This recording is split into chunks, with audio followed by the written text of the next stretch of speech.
In our first two podcasts, we followed Robert E. Lee from before the Civil War to his critical decision at Gettysburg that was the turning point in his military career. In this final portion, we'll consider Lee's activities as the war came to an end and what he did after its termination. My name is Dr. Rick Gardiner from Columbus State University. This is another Muskogee County School District podcast. Robert E. Lee, Part 3.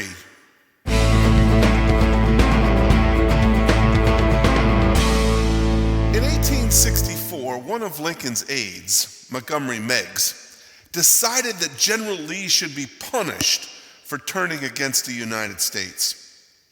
Meigs had Lee's property near Washington, called Arlington, turned into a cemetery for dead Union soldiers.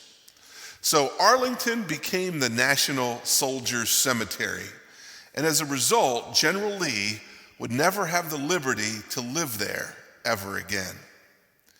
Now, when Grant took command, he instituted two changes of military strategy that proved fatal for the Confederacy. One was that prisoner exchanges would cease so that the war would become a war of attrition. You see, since the North had more men, it was in their benefit not to exchange prisoners, and they would be more likely to have the last man standing and to do it more quickly. But more importantly, Grant instituted total war.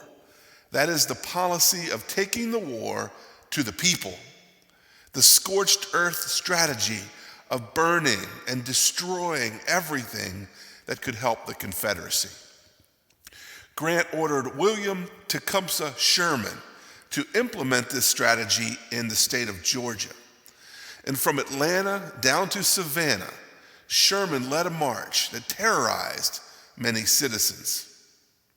Now, General Lee's opinion of total war was perhaps more noble, but ultimately less effective than Sherman's. Lee said that Confederates should not do as the Union is doing by targeting civilians. And he said that they shouldn't do this simply because God doesn't approve of it. His thought was that if the Confederates did the right thing, God would vindicate them with victory. Here's what Lee wrote about total war. The duties expected of us by civilization and Christianity are not less obligatory in the country of the enemy than in our own.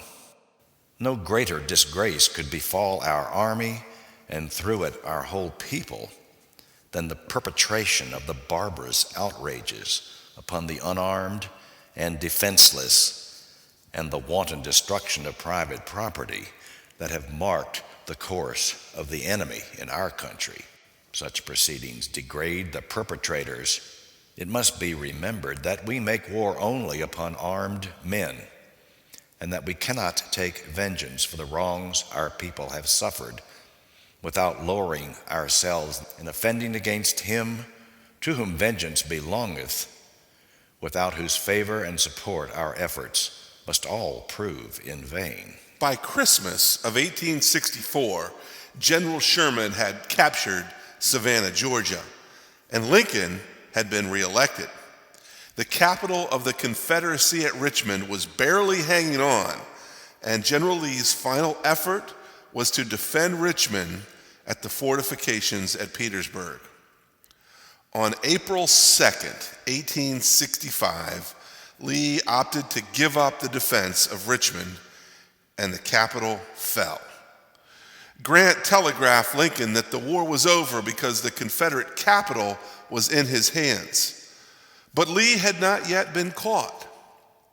Grant told Lincoln that he could capture Lee if Lincoln wanted to press the issue, and in fact, Lincoln felt that the capture of Lee was absolutely essential.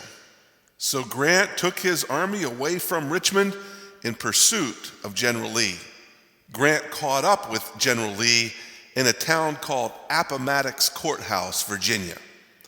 You see, Lee could have scattered his army into the mountains and continued to fight for years. But Lee felt that would only mean more unnecessary shedding of blood. So Lee gave order number 9 to his men, and this is what he said. I have determined to avoid the useless sacrifice of those whose past services have endeared them to their countrymen. I earnestly pray that a merciful God will extend to you his blessing and protection, with an unceasing admiration of your constancy and devotion to your country, and a grateful remembrance of your kind and generous consideration for myself. I bid you an affectionate farewell. General Lee surrendered to General Grant on April 9, 1865, at the McLean House in Appomattox Courthouse, Virginia.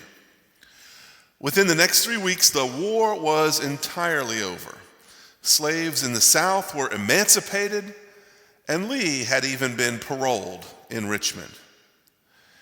One Sunday, Lee went to church, and when it came time for the Lord's Supper, a black man dared to go out of turn and walk down from the balcony to the altar, where he knelt in the posture to receive the sacrament.